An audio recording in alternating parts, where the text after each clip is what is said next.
La Sierra Leone débat sur la dépénalisation de l'avortement. Chaque année, des dizaines de milliers de femmes et de jeunes filles tentent d'interrompre leur grossesse ou l'avortement illégal dans toutes circonstances. Donc, c'est-à-dire les gens font tout ce qu'ils peuvent pour avorter, même si c'est illégal. Okay? Le pays a interdit, mais les gens le font. On parle de 90 000 avortements par an dans un pays de moins de 10 millions de personnes. Incroyable! 90 000 avortements. C'est beaucoup.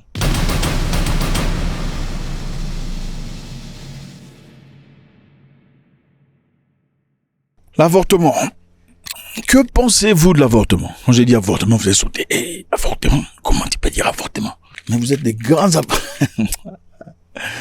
hein? Toujours en train de faire semblant, là, comme si vous nous faites. Mais au compteur 37. 33. Oui. Il faut pas blaguer. Il faut respecter la femme. La femme peut aller dans sa tombe avec toute son histoire et tu ne le sauras jamais. Bref. Rentrons dans notre sujet. L'avortement, qu'est-ce que vous en pensez?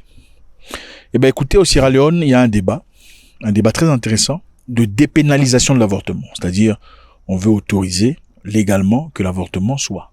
Je sais que dans beaucoup de pays africains, c'est perçu comme tabou. C'est un sujet tabou. Ici, il n'y a pas de tabou. On doit parler parce que, voilà, nous sommes humains, on a des sentiments, on a des émotions, même si vous aimez faire semblant. Mais c'est ça, la réalité vous rattrape toujours dans un coin. Voilà pourquoi les Japonais disent l'humain a plusieurs personnes en soi.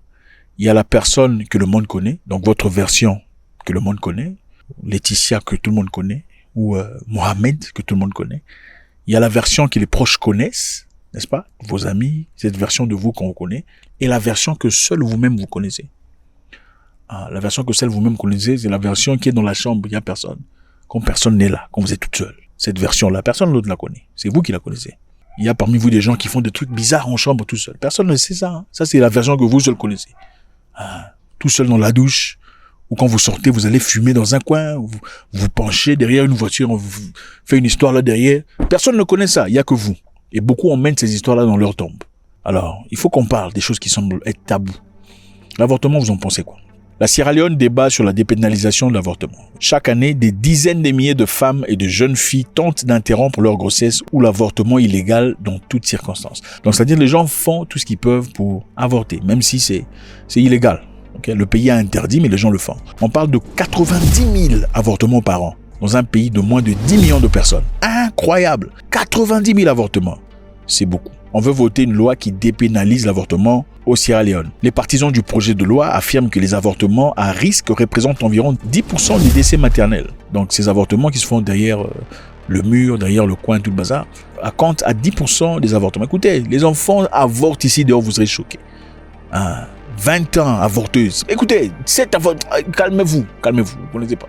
Il faut vous calmer. Il faut vous calmer. Moi, j'ai vu ça moi-même quand j'étais jeune. J'avais un pote à moi, à l'époque. À 20 ans d'âge, il a déjà fait 7 avortements avec 3 filles. Incroyable. 20 ans d'âge. Alors, ceux qui soutiennent ce projet de loi disent que les avortements dans ce pays sont 10% des raisons pour lesquelles il y a des décès maternels. Il faudrait alors manifestement trouver une raison, trouver une justification ou trouver un moyen de résorber cette histoire. Il ne faut pas faire semblant. Il ne faut pas faire comme si les enfants ne font pas des histoires là. Okay? Les gens le font chaque jour, même s'ils vont à l'église. Oh, Jésus, mais derrière Jésus là. Voilà, même avec des frères à l'église. Les gens les font, il ne faut pas faire semblant. Alors ils disent, au lieu de laisser cette opportunité à l'obscurité, c'est-à-dire laisser les enfants aller, ou les humains évidemment, quand on commence à faire ces histoires de plus enfants, aller faire des trucs incroyables. Pourquoi ne pas légaliser cette histoire? Alors, ces pratiques malheureusement sont incompatibles à la tradition et aux mœurs de vie des Africains. Et dans ce cas du Sierra Leone, confronté à l'opposition des chefs religieux, les projets de loi a été amendés et limités. C'est une pratique très libérale et contraire aux sensibilités des Sierra-Léonais, donc nous nous y opposons. L'idée de légaliser cette loi ouvrirait la porte à toutes sortes d'interruptions de grossesse, pour différentes raisons. Et certains termes du projet de loi sont ouverts à toutes sortes d'interprétations. Désormais, l'avortement au cas risque vital seulement sont autorisés. Généralement, comme dans beaucoup de pays africains, c'est-à-dire en cas d'anomalie, on peut avorter seulement en cas d'anomalie fétale, ok, si l'enfant n'est pas bien, Hein, l'enfant a une tête un peu trop grande, ou l'enfant risque, voilà, des problèmes, ou encore au cas où la maman risque de mourir si elle portait à bout sa grossesse. Donc, généralement, en cas de problème, si la maman risque de mourir, ou au cas où le fœtus a un problème, c'est là qu'on autorise. Et dans certains cas, dans certains pays par exemple, on autorise aussi si c'est en cas d'inceste ou en cas de viol. D'accord? Alors, pourquoi le Sierra Leone est en train de mettre la pression? Parce qu'il y a une entreprise, enfin, une ONG, le MSI, qui vient d'arriver, sponsorisé par le monsieur des ordinateurs, qui est prête à donner beaucoup de travail. C'est-à-dire, MSI propose des soins post-avortement, y compris des interruptions de grossesse en cas de fausse couche incomplète, souvent lorsque les femmes ont elles-mêmes tenté d'avorter. Sans succès. Cet organisme à but non lucratif est le plus grand prestataire de services de planification familiale dans le pays. Alors, cette planification familiale, vous connaissez qui est en train de pousser ça? C'est le monsieur là des ordinateurs, c'est lui qui sponsorise cette histoire, la planification familiale. Et c'est lui qui veut qu'on commence à avorter en Afrique et ailleurs. Alors, sur le plan logique et traditionnel, les gens n'aiment pas l'avortement. Okay? Les gens n'aiment pas l'histoire d'avortement. Généralement, en Afrique, on n'aime pas les femmes qui tombent enceintes sans mari. C'est la honte qui va avec. C'est l'humiliation, pas seulement de la fille, mais aussi de la famille. Alors, les filles, généralement, dans beaucoup de cas, quand elles tombent enceintes, elles veulent aller trouver une solution pour pas que la famille noie dans la tristesse, surtout dans l'humiliation, n'est-ce pas? On dit on veut faire honneur à la famille. Voilà pourquoi on dit il m'a honoré, n'est-ce pas? On dit il m'a honoré, même s'il y a des femmes ici féministes penchées à droite qui pensent que le mariage n'est pas un accomplissement. Il m'a honoré, c'est-à-dire il a lancé l'honneur et non l'opprobre à ma famille et à moi aussi dans la même occasion. Donc, beaucoup de femmes vont avorter pour éviter l'opprobre sur la famille. Essayons de voir comment ça se passe dans quelques pays. En Ouganda, par exemple, on autorise l'avortement seulement au risque de santé. L'avortement n'est autorisé que lorsque la vie de la mère est en danger et lorsque la poursuite de la grossesse porterait gravement atteinte à la santé physique, mentale ou de la femme. Cela inclut les situations où la grossesse présente un danger pour la santé de la femme en raison de problèmes médicaux. Ok, la grande majorité des pays africains ne sont pas tout à fait d'accord avec l'histoire de l'avortement, mais quelques pays qui n'autorisent pas, mais qui acceptent dans certains cas. Nous avons le Nigeria, l'Ouganda, la Tanzanie, le Zimbabwe, l'Égypte, l'Algérie et le Cameroun. Dans ces pays, c'est seulement dans des cas extrêmes, c'est-à-dire en cas de viol, ok, vous tombez enceinte, là, on va avorter. Ou en cas d'inceste, une personne de la famille, là, on vous autorise d'avorter. Maintenant, au Sierra Leone, on dit la raison pour laquelle on ne veut pas, en tout cas ceux qui ne veulent pas de cette loi, la raison pour laquelle on ne veut pas de cette loi d'avortement au Sierra Leone, c'est principalement les données qu'ils reçoivent de l'Afrique du Sud. En Afrique du Sud, l'avortement est autorisé. C'est-à-dire, en Afrique du Sud, jusqu'à 12 semaines, on peut facilement aller. Si tu tombes enceinte, tu peux aller dans n'importe quelle clinique disant, écoutez, le garçon là, je ne le vois plus. Ok, il est 7 semaines, enlevez-moi ça. Je veux que cela soit fait au plus vite. Parce que je n'en peux plus. Car je me dis que c'est exactement ce qui s'est passé. Ils peuvent faire ça. Et c'est généralement sponsorisé par le gouvernement. C'est-à-dire le gouvernement met de l'argent des taxes dans des cliniques pour autoriser les avortements. L'une des raisons pour lesquelles le choix de l'interruption volontaire de grossesse était important en Afrique du Sud était la nécessité de mettre en place un cadre juridique pour la prestation de services. Nous savons que, dans tous les cas, la stigmatisation, la discrimination et la criminalisation touchent souvent les personnes les plus marginalisées, à savoir les femmes et les filles. Car ce problème est genré. Les femmes pauvres qui n'ont pas les moyens de recourir aux services privés.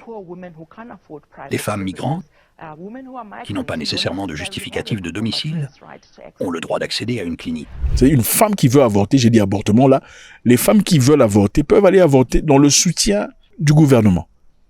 Mais c'est-à-dire aussi qu'elles ne sont plus obligées d'aller avorter dans le noir. Elles peuvent aller avorter ouvertement. Ok, j'ai dit avorter à plusieurs reprises. J'espère que YouTube ne va pas bloquer la vidéo. Mais alors, ce que les gens de Sierra Leone disent, c'est ceci.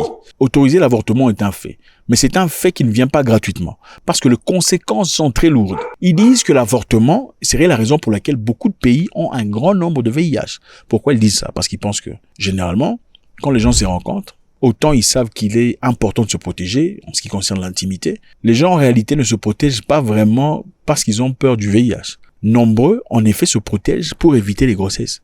C'est-à-dire, théoriquement, les gens savent qu'ils doivent se protéger, ok, pour éviter quelconque contact. Mais rationnellement et physiquement et en réalité sur place, les gens ne se protègent que parce qu'ils ne veulent pas tomber enceinte. Parce que, écoutez, quand les gens se rencontrent, ils disent, ils passent du temps ensemble, n'est-ce pas? Quand tu ne connais pas une personne, tu le gardes à distance. Mais après avoir passé 1 semaine, 2 semaines avec la personne que tu rencontres, chaque jour vous discutez, vous parlez, vous voyez ses compétences, ses aptitudes, sa gentillesse, sa sympathie et sa bonne santé. Généralement, vous ne pensez pas que cette personne pourrait avoir quelconque maladie. Ok? Donc, s'il y a une chose immédiate à laquelle les gens réfléchissent en ce moment-là d'intimité, après s'être embrassé pendant 30 minutes, c'est ok, on va pas tomber enceinte. On ne pense pas que je suis en train de faire kouf bam bam avec une personne potentiellement atteinte. N'est-ce pas? Généralement, à moins que ce soit un étranger, pour ceux qui aiment des hit and run, des stougnages et disparitions, là on peut comprendre. Mais pour une personne avec qui vous avez engagé votre état émotionnel, vous avez courtisé, c'est difficile de vous imaginer dans votre subconscience que je suis en train de passer du temps avec une personne que j'ai courtisée pendant longtemps, dont la finalité serait qu'elle ait atteint du VIH. Donc les gens pratiquement ne se protègent pas vraiment à cause du VIH. Bien qu'il y en ait, ils disent, les gens se protègent parce qu'ils ont peur des grossesses. Mais alors, en ayant des cliniques qui donnent opportunité pour faire les avortements, c'est quelque part donner un visa à ceux-là qui ont peur de tomber enceinte. Parce qu'ils se disent, écoute, si elle tombe enceinte, elle va facilement aller dans un lieu, clean, respecté, un lieu légal, ou aller enlever cette histoire. Parce que les gens, généralement, ne réfléchissent pas quand ils sont dans ces positions-là. Maintenant, ont-ils raison de dire qu'en autorisant l'avortement, il y aurait plus de VIH? On va essayer de voir rapidement. En Afrique du Sud, qui est le top du VIH? Ok, nous avons quelques pays ici. Ok, le premier pays numéro 1 de VIH en Afrique du Sud, c'est l'Eswatini. Ok, Eswatini, voilà où ça se trouve. C'est un royaume imbriqué dans l'Afrique du Sud. C'est un pays à l'intérieur de l'Afrique du Sud. Eswatini a un taux de 27% de VIH, c'est-à-dire 27% de la population d'Eswatini est atteinte du VIH. Ils sont très jolis à regarder toutes ces filles-là. Eswatini, très jolie femme, mais 27% VIH. Après Eswatini, il y a le Lesotho. Le Lesotho se trouve aussi en Afrique du Sud, voilà où ça se trouve. Regardez, c'est parce que l'Afrique du Sud et la Mozambique un tout petit peu. Le Lesotho a 23% de taux de VIH, c'est-à-dire une personne sur 4 en train de marcher est atteint du VIH. Vous comptez 1, 2, 3, 4, l'un a le VIH. Après le Lesotho et le Botswana. Le Botswana a 21,9% de taux de VIH. Ensuite, l'Afrique du Sud avec 7 500 000 personnes atteintes du VIH. 7 500 000 personnes pour une population de 40 millions de personnes. 7 millions atteints de VIH. C'est fort. Ok. En Afrique du Sud, l'avortement est autorisé. Donc, tu peux aller dans quelconque clinique que tu veux et aller te faire avorter. Et aussi, en Afrique du Sud, il y a la culture de une femme qui travaille, d'accord? Une femme qui a un boulot, une voiture. Elle peut avoir sa maison, même si elle a 25 ans, 26 ans. Elle peut aller voir sa maison à elle et vivre sans difficulté, même si les parents sont là. Contrairement à beaucoup de pays africains où, même à 30 ans, si tu n'es pas encore marié, tu ne quitteras pas. En Afrique du Sud, la femme peut quitter sa maison pour aller, les parents pour aller vivre ailleurs. Et aussi, en Afrique du Sud, il faut rappeler que la plupart des Noirs n'ont pas des papas. Ok? Les papas, évidemment, ont été enlevés pendant l'apartheid. Certains sont partis travailler dans des mines. Beaucoup ne sont jamais rentrés parce qu'ils sont morts. Et puis, ce sont des communautés qui grandissent avec grand-mère, mère et fille. Les hommes disparaissent. Et des experts pensent que c'est l'une des raisons de l'instabilité en ce qui concerne le social. Rarement les gens se marient vraiment. La plupart des femmes dans ce pays pensent que j'ai mon boulot, j'ai mon appartement, j'ai ma voiture, j'ai un salaire, j'en ai rien à foutre. J'ai juste besoin d'un homme pour faire des enfants. Et puis si j'ai des enfants, même si c'est 3 enfants avec 4 papas différents, avec 3 papas différents, ce n'est pas grave. Ma famille va embrasser ça. Et généralement, en Afrique du Sud, une femme qui travaille, a un boulot, a quelque chose, si elle rentre à la maison avec le ventre gros, parce qu'elle est enceinte, les gens acclament. C'est un accomplissement. Contrairement en Afrique, ailleurs, les gens posent des questions, c'est qui le père? Comment ça se fait que tu veux revenir en famille avec une grossesse? C'est une honte pour la famille. Chez eux, ce n'est pas une honte. Ce n'est pas une honte pour une femme d'être célibataire, avec ses enfants de plusieurs papas, moyennant ses moyens. Et surtout que beaucoup de femmes, en effet, sont celles qui pourvoient aux besoins de leur famille. En parlant de famille, on parle de maman restée au village et grand-maman. Bon, une personne qui pourvoit vos besoins financiers, comment pouvez-vous la réprimander en ce terme-là? Vous aurez peur. Vous dites, si je crie sur elle, elle va carrément arrêter de m'envoyer de l'argent. Donc, la prélévance du VIH est haute. Alors, est-ce que ça justifie la théorie des Sierra Leone disant que en autorisant les avortements, ça serait une opportunité de grandir le VIH? Écoutez, on va vérifier cette théorie. La Tunisie aussi a des cliniques d'avortement libres. C'est-à-dire, si vous voulez avorter, avant 12 semaines, vous pouvez y aller, sans difficulté. Et en Tunisie, c'est une loi qui a été votée depuis 1973. C'est une ancienne loi. Mais en Tunisie, le taux du VIH est de 0,1%, contrairement en Afrique du Sud. Donc, en Tunisie, il y a à peine 25 000 personnes atteintes de VIH pour une population de 12 millions d'habitants. Donc, c'est quand même difficile à dire. En Afrique du Sud, l'avortement est autorisé. Les gens donc s'engagent dans des rapports sexuels sans nécessairement respecter le port de machin pour se protéger. Le taux est super grand. Mais en Tunisie, ils ont les mêmes lois, les lois très semblables, mais le taux est de 0,1%. Quelle en serait la cause? Est-ce culturel? Nous savons que la Tunisie est un pays musulman, pour la grande majorité. Est-ce peut-être parce qu'en Tunisie, les femmes ne peuvent pas aller habiter toutes seules, sans leurs parents, avant de se marier? Est-ce peut-être parce qu'il y a moins de rapports intimes comme ça par rapport à l'Afrique? Point d'interrogation. Je voudrais savoir de votre part, qu'est-ce que vous en pensez? Ok? Est-ce une bonne idée de pouvoir autoriser aux gens il faut arrêter l'hypocrisie, là. Oh, l'église, vous êtes des gens, on vous connaît. Parlez seulement, on vous connaît. Ok? Qu'est-ce que vous en pensez? Faut-il autoriser aux gens de faire ça? Ou bien c'est promouvoir l'insanité, l'obscurité. Mais l'obscurité que vous faites, parce que parmi vous, il y a combien de vierges? Point d'interrogation. Il faut arrêter, il faut dire la vérité. Il faut quelquefois être franc envers soi-même. Et aussi, l'avortement crée certaines histoires, certains problèmes qu'on va essayer de voir ici. Ici, par exemple, dans cette vidéo, c'est l'Afrique du Sud. Et en Afrique du Sud, on voit cette femme partir dans ce bureau. Dans ce bureau, il y a qui? Il y a un docteur ou un docteur faux qui fait les avortements aux gens. Enfin, qui vous donne des pilules ou peu importe comment pour faire les avortements. Ce docteur est d'origine ougandaise. Il a quitté l'Ouganda pour aller se faire de l'argent en Afrique du Sud. Suivez.